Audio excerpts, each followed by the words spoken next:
Hi guys, this is my first vlog in YouTube. Welcome to my channel.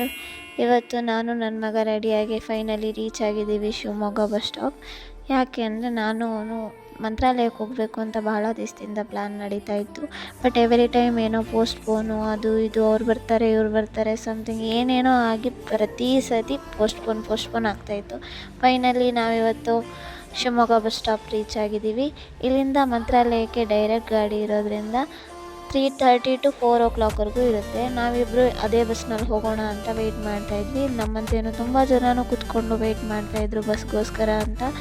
ತುಂಬ ಹೊತ್ತು weight ಮಾಡಿ ಆಟ ಆಡಿ ಹೇಗೇಗೋ ಟೈಮ್ ಪಾಸ್ ಮಾಡಿದ್ಮೇಲೆ ಫೈನಲಿ ಬಸ್ ಬಂತು. ನಮಗೆ ಸಿಕ್ಕಂಥದ್ದು ಅಶ್ವಮೇಧ ಗಾಡಿ. ನೈಟ್ ಫುಲ್ಲು ಟ್ರಾವೆಲ್ ಮಾಡಿಕೊಂಡು ಮಾರ್ನಿಂಗ್ 4 o'clock ಹೆಬ್ಬಾಗ್ಲಲ್ಲಿ ಇಳಿದು ಸೀದಾ ಮಂತ್ರಾಲಯಕ್ಕೆ ಎಂಟ್ರಾಗ್ತಿದ್ದಂಗೆ ಅಲ್ಲಿ ನೋಡ್ತಿದ್ದು ರಾಯರಿಗೆ ಅಭಿಷೇಕ ನಡೀತಾ ಇತ್ತು. ಭಾಳ ಒಂಥರ ಸಮಾಧಾನ, ನೆಮ್ಮದಿ. ಅಷ್ಟು ಜರ್ನಿ ಮಾಡಿದ್ದು ಟ್ರೈನು ಕೂಡ ಇಲ್ದಾಗಾಯಿತು ಸಡನ್ಲಿ. ಅದೇನೋ ಒಂಥರ ಮನಸ್ಸಿಗೆ ಖುಷಿಯಾಗೋಕ್ಕೆ ಶುರು ಆಯಿತು. ಮಂತ್ರಾಲಯ ಅಂತ ಸುಮ್ಮನೆ ಹೇಳ್ತಾರೆ, ಮತ್ತು ಆ ಜಾಗನೇ ಒಂಥರ ಮಂತ್ರಮುಗ್ಧವಾಗಿ ಮಾಡಿಬಿಡುತ್ತೆ ಎಲ್ಲರನ್ನು. ಆ ಸ್ಥಳದಲ್ಲಿ ನಾವಿರೋದು ನಮ್ಮ ಪುಣ್ಯ ಅಷ್ಟೇ, ಇನ್ನೇನು ಹೇಳಲಿಕ್ಕಾಗಲ್ಲ. ರಾಯರ ಪುಷ್ಪಾಲಂಕಾರ ನಡೀತಾ ಇತ್ತು. ಅದನ್ನು ನೋಡಿ ಕಣ್ಣು ತುಂಬ್ಕೊಂಡ ನಂತರ ನಾವೆಲ್ಲ ಪಟ ಅಂತ ರೆಡಿ ಆಗಿಬಿಟ್ಟು ಬಂದು ಸೀದಾ ದರ್ಶನದ ಸಾಲಿನಲ್ಲಿ ಸೇರ್ಕೊಂಡ್ಬಿಟ್ವಿ.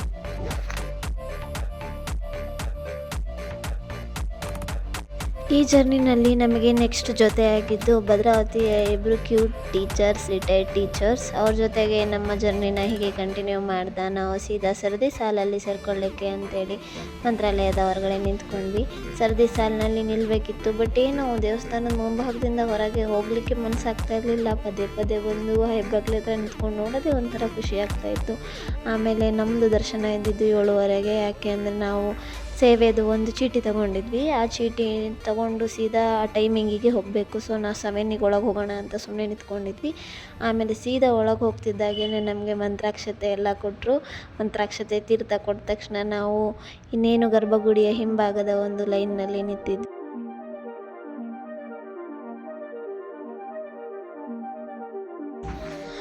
ಮಂತ್ರಾಕ್ಷತೆ ಕೈ ಕೊಟ್ಟ ತಕ್ಷಣ ಒಂಥರ ದೈವಿಕ ಅನುಭವ. ಏನೋ ಒಂಥರ ಮನಸ್ಸಲ್ಲಿದ್ದಂಥ ಎಲ್ಲ ಭಾರಗಳು ಇಳಿದಿದೆ. ಇವಾಗ ರಾಯರು ನನ್ನ ಮನಸ್ಸಲ್ಲಿನ ಕಳವಳಕ್ಕೆಲ್ಲ ಉತ್ತರ ಕೊಡ್ತಾರೆ ಅನ್ನೋ ನಂಬಿಕೆ ಶುರು ಆಯಿತು. ಒಳಗೋಗಿ ದರ್ಶನ ಮುಗಿಸ್ಕೊಂಡು ಬಂದ್ವಿ. ತುಂಬ ಚೆನ್ನಾಗಿ ದರ್ಶನ ಆಯಿತು.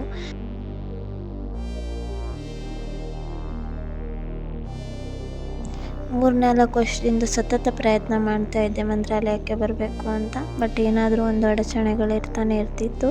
ಬಟ್ ಈ ಸತಿ ಮಂತ್ರಾಲಯಕ್ಕೆ ರಾಯರು ನನ್ನನ್ನು ಕರೆಸ್ಕೊಂಡಿದ್ದಾರೆ. ನಾನು ತುಂಬ ಪುಣ್ಯವಂತೆ ಅಂತ ನನಗನ್ಸುತ್ತೆ.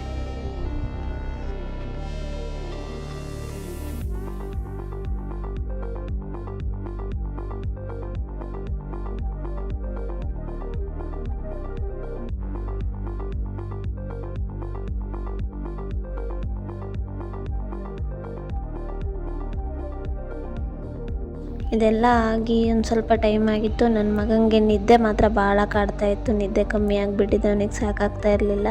ಅಲ್ಲೇ ತೂಗುಡಿಸ್ತಾ ಇದ್ದ ಪಾಪ. ನಾವು ಗರ್ಭಗುಡಿ ಹಿಂಭಾಗದಲ್ಲೇ ಕೂತಿದ್ವಿ. ಹೊರಗೆ ಹೋಗ್ಲಿಕ್ಕೂ ಮನಸ್ಸಾಗ್ತಾ ಇರಲಿಲ್ಲ. ಪದೇ ಇಲ್ಲೇ ಕೂತ್ಕೋಬೇಕು ಅನಿಸೋದು. ಹಾಗಾಗಿ ತಣ್ಣಗೆ ನೆರಳಿನಲ್ಲಿ ಅಲ್ಲೇ ಕೂತ್ಕೊಂಡ್ಬಿಟ್ಟಿದ್ವಿ ನಾವು ಸ್ವಲ್ಪ ಹೊತ್ತು. ಅದಾದ ನಂತರ ಹೊರಗೆ ಬಂದು ಮಂತ್ರಾಲಯದ ಅಂದ ಸೌಂದರ್ಯವನ್ನು ಸೌದು ನಂತರ ನಾವೆಲ್ಲ ಡಿಸೈಡ್ ಮಾಡಿದ್ವಿ ಮಂಚಾಲಯ ಮತ್ತು ಬಿಚ್ಚಾಲಯಲ್ಲೆಲ್ಲ ಹೋಗಿ ಬರೋಣ ಅಂತ ಕೇಳಿದಾಗ ಟೀಚರ್ಸ್ ಕೂಡ ಒಪ್ಕೊಂಡ್ರು.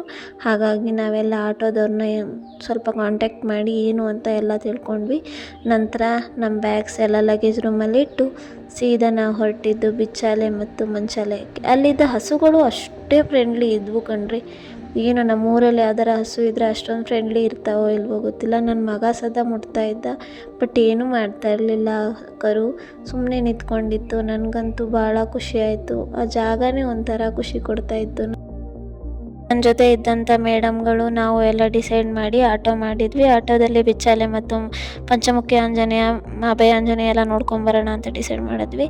ಅಲ್ಲಿ ಮೊದಲನೇದಾಗಿ ಕರ್ಕೊಂಡೋಗಿದ್ದೆ ಅಭಯ ಆಂಜನೇಯ ಸ್ವಾಮಿ ದೇವಸ್ಥಾನ. ದರ್ಶನ ಮಾಡ್ಕೋತಿದ್ದಂಗೆ ಅಲ್ಲಿ ಆರತಿ ತಗೊಂಡು ತೀರ್ಥ ತಗೊಂಡು ಅಲ್ಲಿಂದ ಸೀದಾ ನಾವು ಹೊರಟಿದ್ದು ಮತ್ತು ಆಟೋದಲ್ಲಿ ಕೂತು ಬಿಚ್ಚಾಲೆ.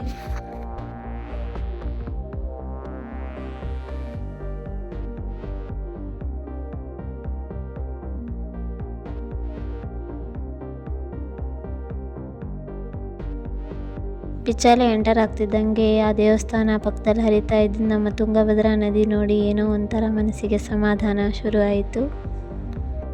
ಮಂತ್ರಾಲಯ ನಾನು ಗೌರ್ಮೆಂಟ್ ಬಸ್ಸಲ್ಲಿ ಹೋಗಿದ್ದರಿಂದ ಬಳ್ಳಾರಿ ರೂಟು ತುಂಬ ಲಾಂಗ್ ಆಗುತ್ತೆ. ಹಾಗಾಗಿ ನೆಕ್ಸ್ಟ್ ಯಾರಾದರೂ ಹೋಗೋರಿದ್ದರೆ ರಾಯಚೂರು ಮೇಲಸ್ ಹೋಗಿ, ನಿಮಗೆ ಹತ್ರನೂ ಆಗುತ್ತೆ ಮತ್ತು ಬಸ್ ಕನ್ವೀನಿಯೆಂಟು ಜಾಸ್ತಿ ಇರುತ್ತೆ. ಇಲ್ಲಾಂದರೆ ಬಸ್ ಎಕ್ಸ್ಟ್ರಾ ಚಾರ್ಜಸ್ ಯಾಕಪ್ಪ ಅಂದರೆ ನಾವು ಆಂಧ್ರ ಬಾರ್ಡ್ರ್ ದಾಟಿ ಬಳ್ಳಾರಿ ಮೇಲಸ್ ಹೋಗ್ತೀವಿ.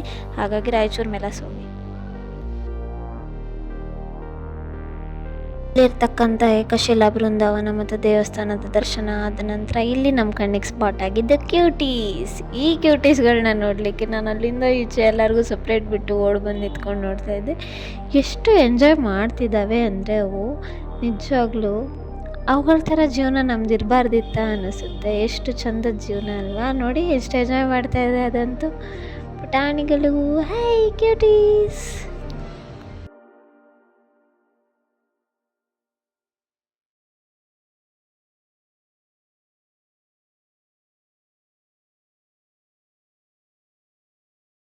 ಹಸುಗಳನ್ನೆಲ್ಲ ಮೇಯ ಕರ್ಕೊಂಡೋದಾಗ ಈ ಕರುಗಳನ್ನ ಕೂಡಿರೋದು ಬಿಸಿಲಿಂದ ತಪ್ಪಿಸ್ಲಿಕ್ಕೆ ಅಂತ. ನನ್ನ ಮಗ ಮುಟ್ತೀನಿ ಅಂತ ಹಠ ಮಾಡ್ದ. ಬೇಡಪ್ಪ, ಹೊರಗಡೆ ಬಂದರೆ ಒಂದು ಕಡೆ ನಿಲ್ಲೋದಿಲ್ಲ ಅಂತೇಳಿ ಅವನಿಗೂ ಸುಮ್ಮ ಮಾಡಿಸ್ದೆ.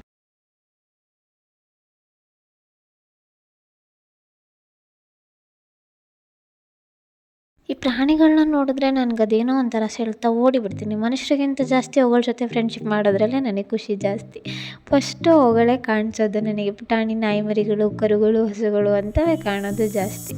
ಹಾಗಾಗಿ ಅವುಗಳನ್ನ ಮಾತಾಡಿಸ್ಕೊಂಡು ಬಾಯ್ ಹೇಳ್ತಾ ನೆಕ್ಸ್ಟ್ ನಾವು ಲೊಕೇಶನಿಗೆ ಹೊರಟಿದ್ವಿ. ಅಷ್ಟರಲ್ಲಿ ನಮ್ಮ ಸೀನಿಯರ್ ಒಬ್ಬರು ಸ್ಪಾಟ್ ಆದರು. ಅವ್ರ ಹೆಸರು ಸುಜಿತಣ್ಣ ಅಂತ, ನಮ್ಮ ಅಣ್ಣನ ಕ್ಲಾಸ್ಮೇಟ್. ಮಾತಾಡ್ಸೋಕ್ಕಂತೂ ಹೋಗಿಲ್ಲ, ಅಷ್ಟೊಂದು ಧೈರ್ಯ ನನಗಿಲ್ಲ. ನನಗೆ ಮನುಷ್ಯರ ಹತ್ರ ಮಾತಾಡೋದು ಭಯ ಆಗುತ್ತೆ. ಅದಕ್ಕೆ ಅಲ್ಲಿಂದ ವಾಪಸ್ ಬರ್ತಿದ್ದಂಗೆ ಸೀದಾ ಆಟೋ ಹತ್ತಿ ನೆಕ್ಸ್ಟ್ ಪ್ಲೇಸಿಗೆ ಹೋಗ್ತೀವಿ, ಅಪ್ಪಣ್ಣಾಚಾರ್ಯರ ಮನೆ. ಹಂಗಂದರೆ ನಮ್ಮ ರಾಯರಿಗೆ ಜ್ಞಾನೋದಯ ಆದಂಥ ಜಾಗಕ್ಕೆ ನಾವು ಹೊರಟ್ವಿ.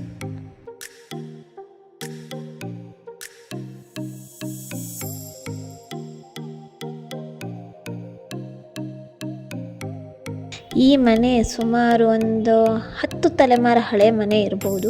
ಆದರೂ ಕೂಡ ಮಂತ್ರಾಲಯದಲ್ಲಿ ಅದನ್ನು ಇನ್ನೂ ಸುರಕ್ಷಿತವಾಗಿ ಇಟ್ಟಿದ್ದಾರೆ ಅಂದರೆ ಗ್ರೇಟ್ ನಿಜವಾಗ್ಲೂ. ಆ ಜಾಗದಲ್ಲಿ ಹೋದರೆ ಏನೋ ಒಂಥರ ವೈಬ್ರೇಷನ್, ಪಾಸಿಟಿವ್ ವೈಬ್ರೇಷನ್ ಅಂತೂ ಇದ್ದೇ ಇದೆ. ಒಳಗೆ ಹೋದ್ವಿ.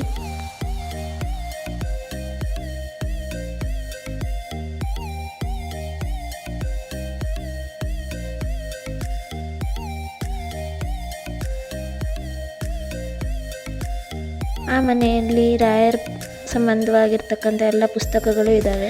ಸರ್ಪ್ರೈಸ್ ಆಗಿ ಕಂಡಿದ್ದು ನಮಗೆ ಈ ಕೃಷ್ಣನ ವಿಗ್ರಹ, ರಾಯರ ಪೂಜೆ ಮಾಡ್ತಾ ಇದ್ದಿದ್ದಂಥ ಕೃಷ್ಣನ ವಿಗ್ರಹ.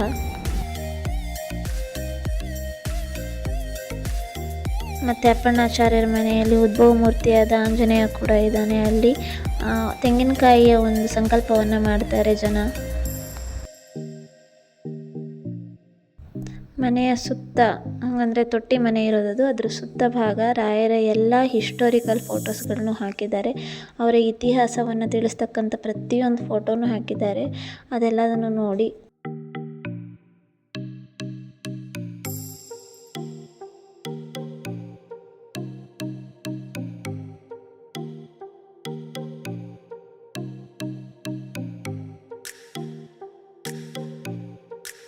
ನೆಕ್ಸ್ಟ್ ಈ ಪ್ಲೇಸ್ ಮುಗಿದ ತಕ್ಷಣ ನಾವು ರೀಚ್ ಆಗಿದ್ದೆ ಪಂಚಮುಖಿ ಆಂಜನೇಯ ಸ್ವಾಮಿ ದೇವಸ್ಥಾನ. ಬಟ್ ಅಲ್ಲಿಗೆ ಹೋಗೋ ಅಷ್ಟರಲ್ಲಿ ನಾನು ತುಂಬ ಟಯರ್ಡ್ ಆಗಿಬಿಟ್ಟಿದ್ದೆ. ಫುಲ್ ಸುಸ್ತಾಗ್ತಾ ಇತ್ತು ನನಗಾಗಲೇ. ಪಂಚಮುಖಿ ಆಂಜನೇಯನ ಗದೆ ನೋಡ್ತಾ ಇದ್ದ ವೀಕ್ಷಕರಿಗೆ ನಾನು ಕೇಳ್ಕೊಳ್ಳೋದು ಇಷ್ಟೇ, ಆಂಜನೇಯನ ಕೃಪೆ ನಿಮಗೂ ಇರಲಿ. ಮತ್ತು ನಿಮಗೆ ಈ ವಿಡಿಯೋ ಇಷ್ಟ ಆಗಿದೆ ಲೈಕ್ ಮಾಡಿ, ಕಮೆಂಟ್ ಮಾಡಿ, ಸಬ್ಸ್ಕ್ರೈಬ್ ಮಾಡಿ, ಮತ್ತು ಈ ವಿಡಿಯೋನ ಎಲ್ಲರಿಗೂ ಶೇರ್ ಮಾಡಿ. ಮಂತ್ರಾಲಯವನ್ನು ಎಕ್ಸ್ಪ್ಲೋರ್ ಮಾಡಲಿಕ್ಕೆ ಒಂದು ಸಣ್ಣ ಪ್ರಯತ್ನವನ್ನು ಪಟ್ಟಿದ್ದೀನಿ. ಈ ಮಾಹಿತಿ ನಿಮಗೆಲ್ಲರಿಗೂ ಇಷ್ಟ ಆಗಿದೆ ಅಂತ ತಿಳ್ಕೊತೀನಿ.